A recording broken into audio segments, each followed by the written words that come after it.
With Upland's brand new app chain and the game no longer being hosted on the EOS blockchain, what does the path to decentralization look like for Upland? With the migration to this app chain, Upland has been able to customize it in a way that best fits their needs, one of which is to create a governance model that suits the Upland metaverse. With their long-term vision of decentralization, but their path to get there being progressive, Upland is looking to create a custom model that best fits its vision. When transitioning from centralization, meaning that Upland currently owns everything, to decentralization, where the power is given to the community and players, it's not enough for Upland to say, okay, tomorrow we're moving to decentralization. There must be enough structure and checks and balances within the community in order to be ready to implement all of the decisions that need to be made when running a platform like the Upland Metaverse. So in order to achieve decentralization, there are going to be things that Upland needs to do, but there will also be things that the community needs to do.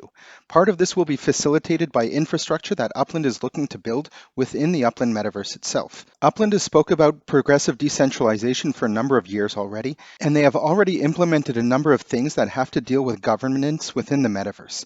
Upland has stated that one of the several reasons in which they have moved into the app chain is that it opens up the most efficient way to achieve this decentralization. The future player organization that will have the mandate to make all the decisions related to the Upland Metaverse once it's decentralized is called a DAO, a decentralized autonomous organization. There are many different types of DAOs in how they are run and managed. Given the current functionality that we have in the Upland Metaverse and things that the founders have spoken about in the past, this is one way that I think this DAO might play out within Upland. None of this has been finalized and there's still a long way to go. But looking at the long-term vision, I think that what I'm going to explain now makes some degree of sense. It's probably not going to be 100% right, but if you're struggling to wrap your head around how you think this might work, this is one idea that Upland's probably looking at. And if they're not, they definitely should. So the first thing that we have to look at is how does governance currently look in Upland as of May 2025. Today, Uplanders currently have the ability to vote in the metaverse. Upland hasn't had a lot of votes,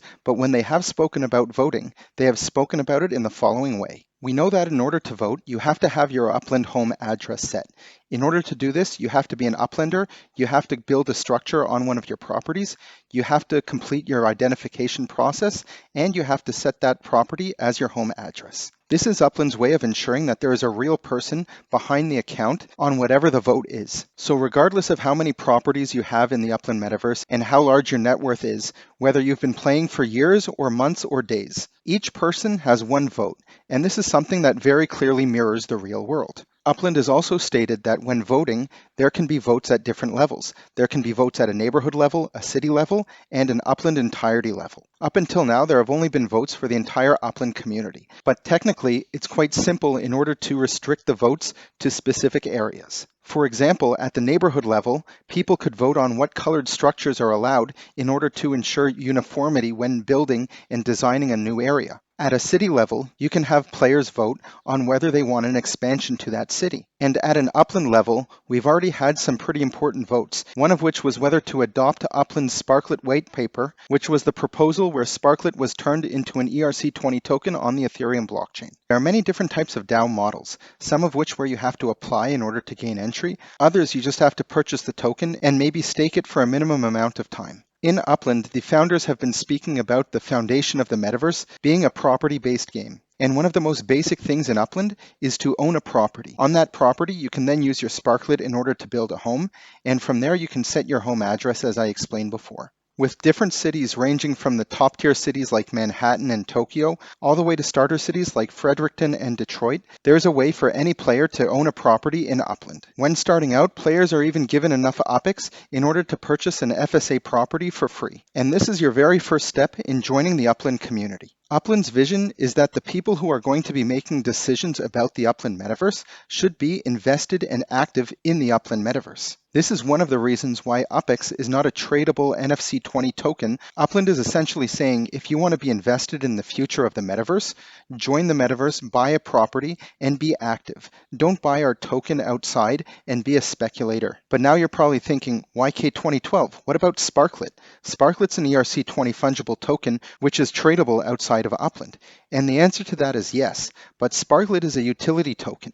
Its purpose is to bring it into Upland in order to utilize it in order to build and manufacture things within the Upland metaverse. That's its main purpose. If you want to learn more about Sparklet, we've got a free course that explains everything, including how you can buy and sell Sparklet, its use cases within the metaverse, and all of the tokenomics behind it. So in the future, when Upland is decentralized, we've established who are the people who have vested interest in this platform, and we've established how they are going to be able to vote. The next question is, how can you make your voice heard? With just about every player in the Upland metaverse having a vote and having a voice, how can structure be created to this madness? In the democratic model, when you go to vote, chances are you're voting for a representative of your neighborhood, your city, or your country. This could also be done in Upland with the existing infrastructure. Each neighborhood can vote on a specific representative, and each city could vote on a mayor. These representatives and mayors could work on different programming and events that could be held in these neighborhoods or cities. They can hold regular elections, pass budgets,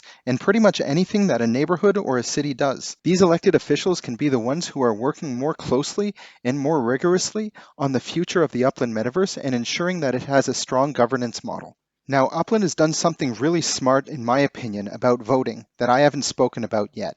And I think it's critical to the governance model, whatever it might be, that Upland will be implementing.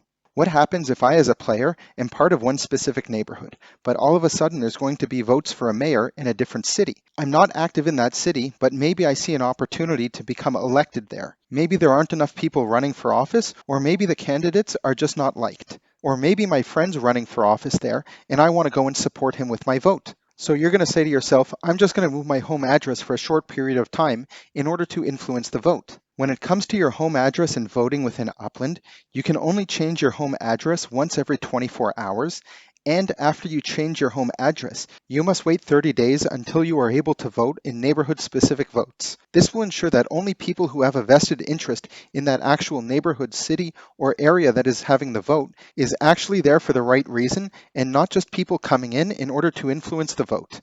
So when it comes to how does this DAO look like in the future, where players are going to be able to vote, this is a very smart and important rule that I think that Upland has implemented for very good reasons.